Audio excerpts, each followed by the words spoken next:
Kingdom Hearts 3 is just around the corner, and in an effort to prepare myself for it, I've decided to take a trip down memory lane with Kingdom Hearts, the story so far. And game by game, I'm going to try to piece together the story of this notoriously complex series. So let's get started where it all began, Kingdom Hearts 1.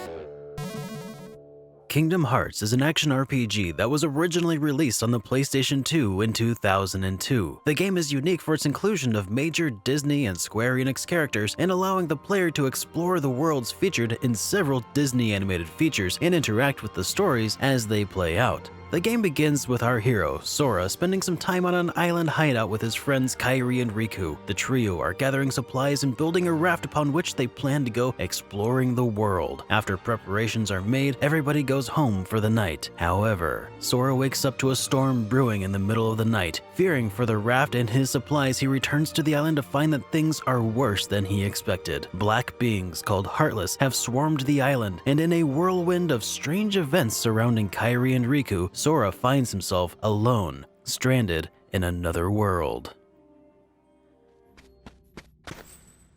Kairi! Sora...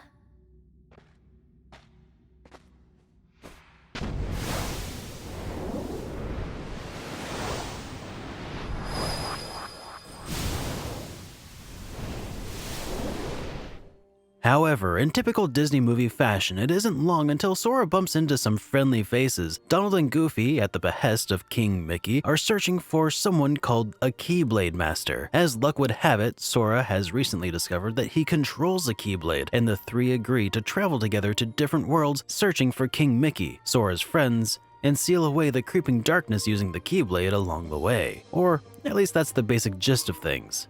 In order to string together the plethora of independent Disney worlds and Square Enix characters, the writers had to get pretty creative. The plot of the game at times will definitely require the player to willingly suspend their disbelief, but what awaits the player who can muster the courage to let go of their cynicism is a fun and novel trip through some of the most iconic animated settings ever.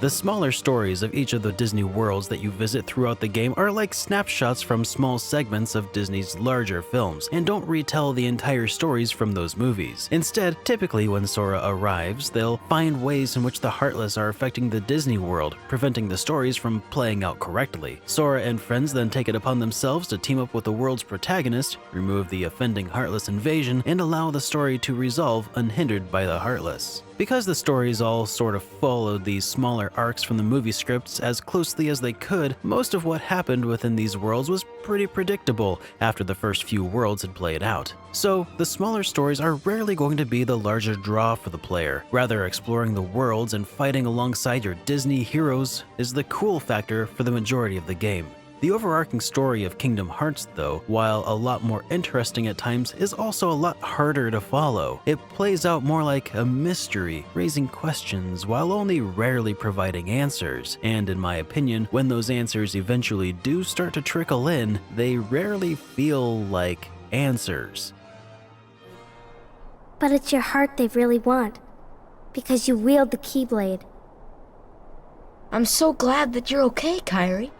Kingdom Hearts as a series falls into the trap of taking itself too seriously for what it is, and that trend started in Kingdom Hearts 1. In order to try to sound deep, the game throws out some pseudo-philosophical word soup at the player, and what I can only assume is the hope that the player won't try to overthink it, which as a reviewer is kind of my job. That makes this an incredibly frustrating sticking point for me, but the story isn't really the reason anyone should be playing through Kingdom Hearts. The solid action RPG combat instead is the meat and potatoes of the game. When I first played Kingdom Hearts upon its original release, I recall the combat being smooth and intuitive. Playing Kingdom Hearts today, though, feels a lot slower and more strategic. It actually feels closer to playing Dark Souls than playing Ys 8. This is at least partially due to the game's emphasis on dodging and parrying attacks attacks rather than blocking them, and the slower speed of attacks and combos. The other part of this is surely due to the fact that during my playthrough, I made some bad choices. My first mistake was playing the game on Proud mode, which is basically hard mode for the game. At first, the difference in difficulty was negligible, but after several hours, the difficulty spikes exponentially. Pairing that with my second mistake, sacrificing defense in exchange for stronger magic, made for an incredibly difficult playthrough. I won't hold this against the game because these were my own bad choices. Just learn from my mistakes and don't do what I did. With my lower defense and stronger enemies, I was easily killed by only 2 to 3 hits from most enemies for the duration of the game. With all that said, the gameplay was pretty solid during different difficulty settings, but challenge is definitely there for the player who seeks it.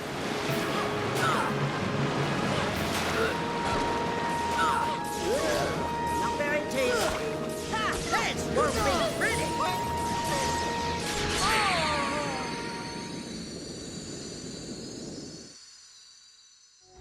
Outside of combat, world exploration is pretty standard by today's, standards. As you progress through Kingdom Hearts, Sora gains additional abilities such as jumping higher and gliding through the air, which opens up new areas and secrets to uncover. There are chests to uncover, housing Dalmatian puppies to rescue, to unlock new spells, and rare items to synthesize into new equipment. Gummy ships are also a lot of fun to build and fly through space, which felt a lot like playing a very simple Star Fox game with Lego ships that you built. All in all, it was very cool.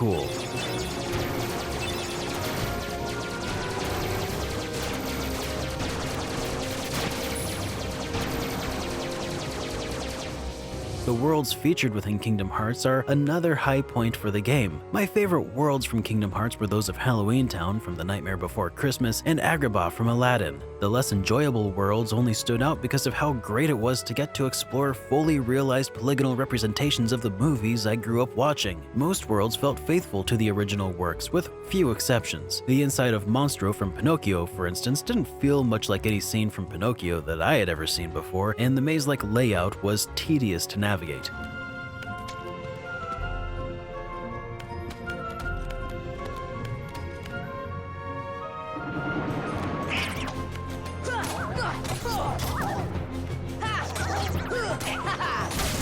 The obligatory water level, Atlantica, from The Little Mermaid was also irritating to navigate, but it was at least easy on the eyes. Kingdom Hearts featured a couple of original worlds as well, such as Traverse Town, which somehow seemed to fit in well with the established and diverse worlds found elsewhere in the game, and also fit in well with the anime-style characters from Final Fantasy VII, 8, and 10, which is honestly pretty impressive. The visuals throughout the entirety of the game never failed to impress, for a PlayStation 2 game that is. While it hasn't aged as well as some PlayStation 2 games, Kingdom Hearts still holds up pretty well by today's standards. The HD remix on the PlayStation 4 increases the in-game resolution quite a bit, and many textures were replaced or upscaled, though a few textures here or there still appear obviously low resolution. They're obviously not deal breakers, but they are noticeable, especially during cutscenes.